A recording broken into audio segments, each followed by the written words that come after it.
మన ముకుంద జ్యువెల్స్ వారి కొత్త బ్రాండ్ పూర్వి లైట్ వెయిట్ లో హెవీ డిజైన్స్ ఈ నవంబర్ 1 కుక్కట్పల్లిలో గ్రాండ్ ఓపెనింగ్ వివరాలకు సంప్రదించండి. నమస్తే రమ్మగారు. నమస్తే జయ. ఏదైనా సరదాగా తెలివిగల వాళ్ళ కథలు ఏమన్నా ఉంటే చెప్పండి. తెలివిగల దొంగతనాల కథ చెప్తాం ఒకటి. ఓ ఓ ఊళ్ళోనట విపరీతంగా దొంగల భయం ఉండేది.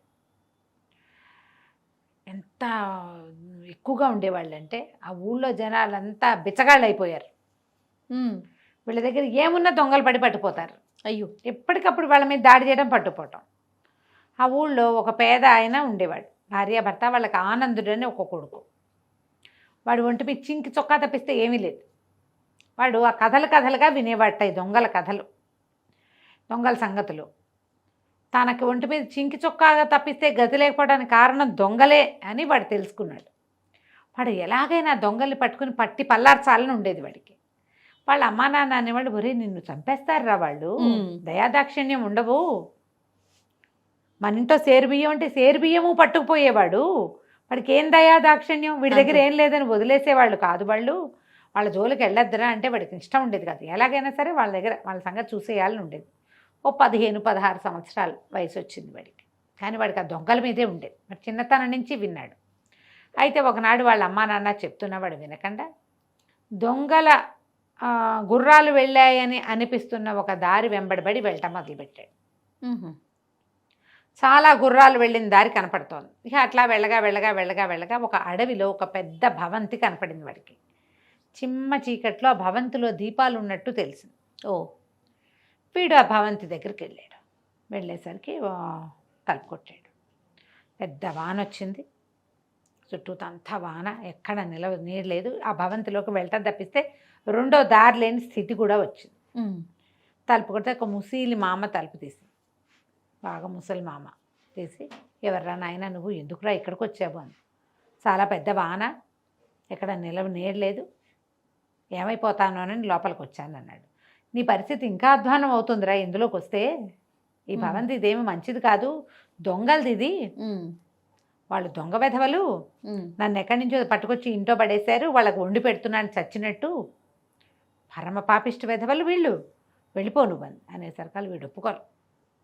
ఆ పోయేదేదో లోపలే పోతాను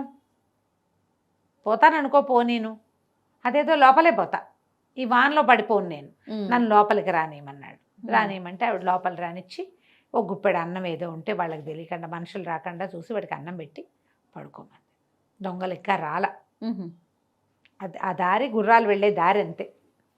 సరే, కుర్రాడు ఏం చేశాడు, లోపల ధనపు రాసులు, ఎన్ని సామాన్లో. వాడు చూసి అనుకున్నాడు, మా ఊళ్ళో వాళ్ళ డబ్బులన్నీ ఇక్కడే ఉన్నట్టున్నాయి అనిపించింది. అడి తిరిగి అడి తిరిగి ఇట్లా కుప్పలు తెప్పలుగా పోసేసున్న ధనపరాశుల మధ్యలో పడుకున్నాడు పోయి. అర్ధరాత్రి బాగా తెల్లవారుతూ ఉండగా 3 గంటలకో 3:30కో మరి దొంగలు మొత్తం ముఠా అంతా లోపలికి వచ్చారు. లోపలికి వచ్చి ఈ ధనపరాశుల మధ్యలో ఓ పక్కగా పడుకుని ఉన్న కుర్రాన్ని చూసి వాడు తను దాన్ని లేవదీశారు. వీడిని ఇప్పుడే చంపేద్దామా, చిత్రహింసలు పెట్టి రేపొద్దున చంపుదామా అని మాట్లాడుకుంటున్నారు.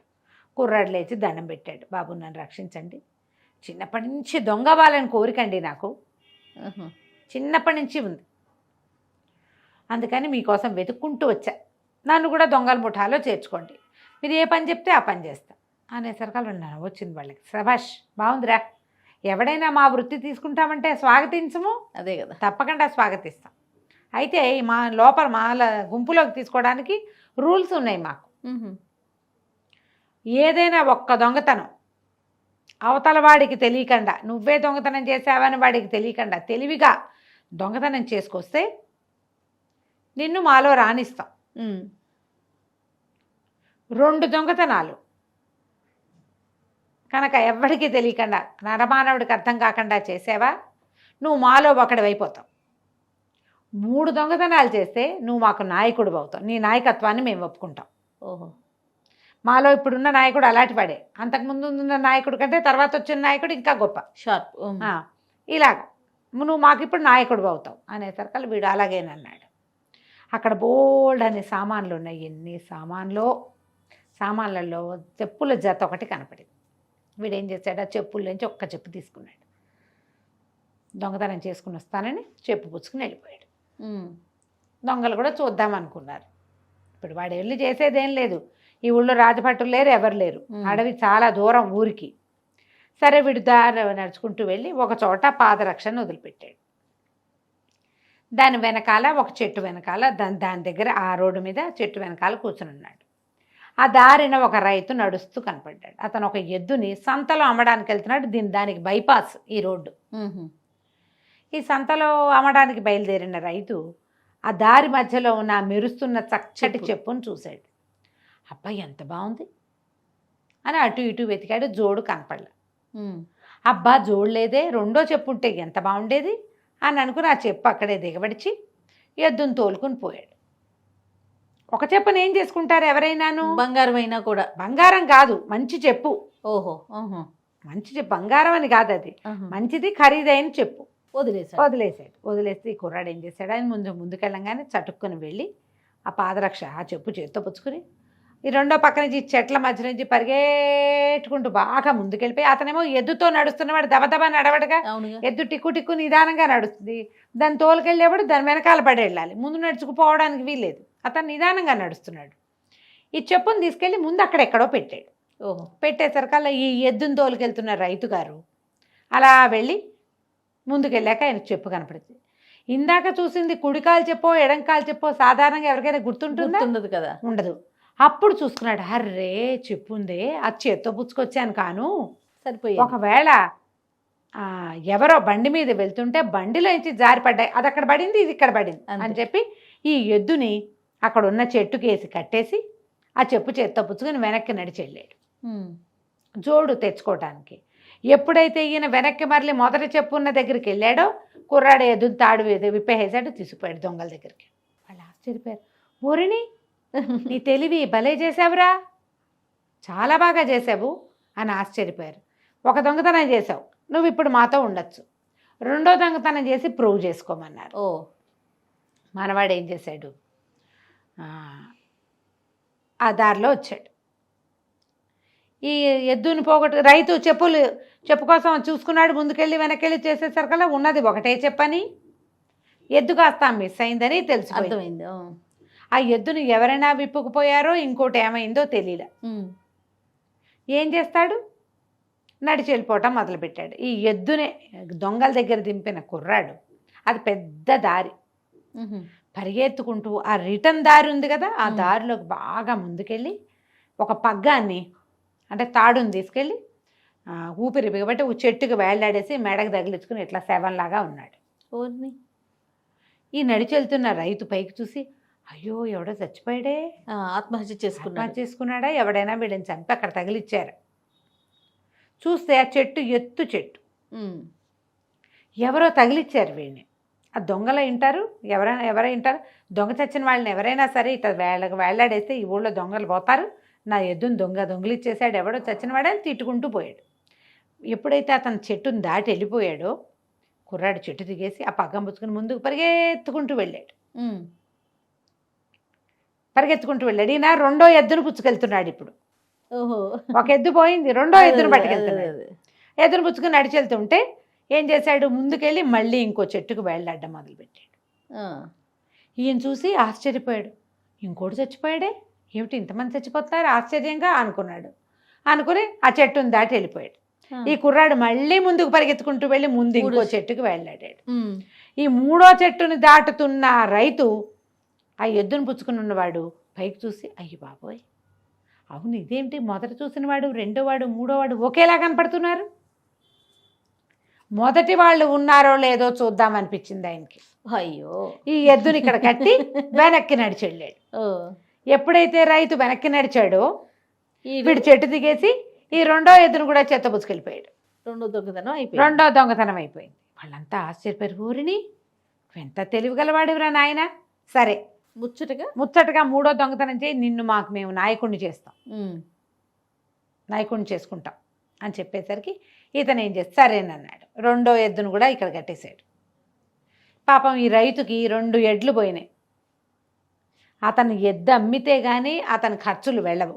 నిజానికి వ్యవసాయానికి 2 ఎడ్లు చాలు, మూడో ఎద్దు స్పేర్గా పెట్టుకుంటే 2 పోయి 1 మిగిలింది. ఈ ఒకదాంతో ఏం చేస్తాడు, ఏదైనా ఒకదానికి బాగోపోతే దాన్ని కట్టేసి దీన్ని తీసుకుపోయేవాడు. అదే ఇప్పుడు రెండు పోయినాయి. ఇప్పుడు అమ్మక తప్పదు, మూడో ఎద్దుని తీసుకుని బయలుదేరాడు. అలా నడుస్తుంటే చెట్ల చాటు నుంచి ఎద్దు రంకె వినపడింది. రద్దు కణేల్మని వేస్తాయి, రంకెలు వేస్తాయి ఎడ్లు. ఒక తమాషా, అంబాలాగా ఉండదు, ఒక తమాషా రంకె. ఎప్పుడైతే ఈ ఎద్దు రంకె వినపడిందో, అయ్య బాబోయ్ నా ఎద్దే ఇది గుర్తుపట్టాడు. నా ఎద్దులాగానే ఉంది, ఇక్కడ ఎక్కడైనా ఎవడైనా కట్టేసి ఉంటాడు, ముందు దాన్ని విడిపించేసుకుంటే సరిపోతుందని ఈ మూడో ఎద్దుని చెట్టుకు పగం తగిలిచ్చి ఆయన చెట్ల చాటుకు వెళ్ళాడు. ఈయన అక్కడ ఎవరు అరిచారు? వీడే, మనవాడే ఆనందుడు. కాబుక్కని వచ్చి ఈ మూడో ఎద్దును కూడా విప్పిపోయాడు. వరుస పెట్టి 3. మళ్ళీ వెనక్కి తిరిగి వస్తే అక్కడ ఎద్దు లేదు, ఇక్కడ ఎద్దు లేదు. దొంగలు ఆశ్చర్యపోయారు. వీడి దుంపదేగా, వీడు మామూలు వాడిగా లేడే, ఇంత తెలివే, ఒకే రైతు దగ్గర 3 ఎడ్లు కొట్టేశాడే 3 రోజుల్లో. వీడు మామూలు వాడు కాదు, వీడిని నాయకుడిని చేసుకున్నారు. నువ్వే మా నాయకుడివి, ఫలానా నగరంలో దగ్గర సమీప అడవులు దాటాక నగరంలో ఒక చోట మనం దోపిడీ చేయాలనుకుంటున్నావు, నువ్వు ప్లాన్ చేయమన్నారు. ఓహో, నాయకుడు కదా, నువ్వే నాయకత్వం వహించమన్నారు. మనవాడు ఏం చేశాడు, చక్కగా ఊళ్ళోకి వెళ్ళి నాను పాను చూసొస్తానని వీళ్ళకి చెప్పి రాజభటుల దగ్గరికి వెళ్ళి, బాబు నేను ఫలానా పల్లెటూరు వాడిని, మరి నేను ఒక దొంగల ముఠాలో చేరాను, వాళ్ళు ఈ రాత్రి ఇక్కడికి వస్తున్నారు, 40 మంది ఒకేసారి వచ్చి పడతాం, మీరు జాగ్రత్తగా పన్నికగా నుంచోండి, 40 మందిని లేపేసేయండి. నేను వాళ్ళలో కొత్తగా చేరా, ఫలానా ఊరు, నా వీడు గ్రామ పంచాయతీ అన్నీ చెప్తున్నాడు, ఆ ఊరు ఈ ఊరు ఇది అనేసరికల్లా మరి అవన్నీ వాళ్ళకి ఉంటాయి కదా, ప్రతి ఊళ్ళో ఎంతమంది ఉన్నారు, ఎవరి కొడుకు ఎవరు ఉంటాయి లెక్కలు. ఇప్పుడు మన ఆధార్ కార్డులుగా పాతకాలను రాసుకునేవాళ్ళు, వాళ్ళు అవన్నీ లెక్క చూసుకుని, అవును వీడు ఆనందుడు ఫలానా వాడి శుభరాజు కొడుకు అని చూసుకుని, సరేరా నాయన అని చెప్పారు. వీడేం చేశాడు, రాత్రి 12 అయ్యేసరికల్లా దొంగలందరినీ మనం ఫలానా ఇంట్లో దొంగతనం చేయాలి, అక్కడికి వెళ్ళిపోదాం పదండి అని 40 మందిని 40 గుర్రాల మీద తీసుకెళ్లి రాజుగారి దేవుడిలో ప్రవేశపెట్టాడు. లోపలికి వెళ్ళేసరికి 4 పక్కల నుంచి రాజభట్లు మూసేశారు వాళ్ళని. వాడు తెలివి చూడు, పట్టేశారు. ఎప్పుడైతే వీడు కొమ్ము బూరా ఊదాడు, బూరా ఊతానని చెప్పాడు, 40 మంది లోపలికి వెళ్ళగానే బూరా ఊదేశాడు. ఆ చుట్టుపక్కలంతా కాపలా కాస్తున్న సైనికులు వాడి మీద పడిపోయి పట్టేశారు. పట్టేసి వీడిని వదిలిపెట్టేశారు. వీడు తెలివిగా ఏ భవనంలో దొంగల డబ్బులు ఉన్నాయో అది పేరు మాత్రం చెప్పలే. చూడండి, అక్కడి నుంచి వెళ్ళిపోయి ఆ దొంగల భవనంలో ఉన్న ముసలి బామ్మని విడిపించి ఆ 3 ఎడ్లని ఆ రైతుకు అప్పచెప్పి, చుట్టుపక్కల ఊళ్ళల్లో ఎవరెవరు ఎంతంత ధనం పోగొట్టుకున్నారో తమ గ్రామ పంచాయతీలో మొత్తం లిస్టు తయారు చేసి, లిస్టు ప్రకారం ఎవరిది వాళ్ళకి అప్పచెప్పేసాడు, డిస్ట్రిబ్యూట్ చేసేసాడు డబ్బు. రాజుగారు 40 మంది దొంగల్ని పట్టించినందుకు ఆయన ఒక పెద్ద బహుమతి 300-400 వరహాలు ప్రకటిస్తే ఆ డబ్బు పుచ్చుకుని దొంగలు ఖాళీ చేసిన భవనంలో అమ్మా నాన్నని పెట్టుకుని హాయిగా ఉన్నాడు. కథ కంచికి మనం ఇంటికి. చాలా బాగుంది రమ్మ గారు, తెలివైన కథ కదా. తెలివైన కథ. నమస్తే అండి. నమస్తే జయ.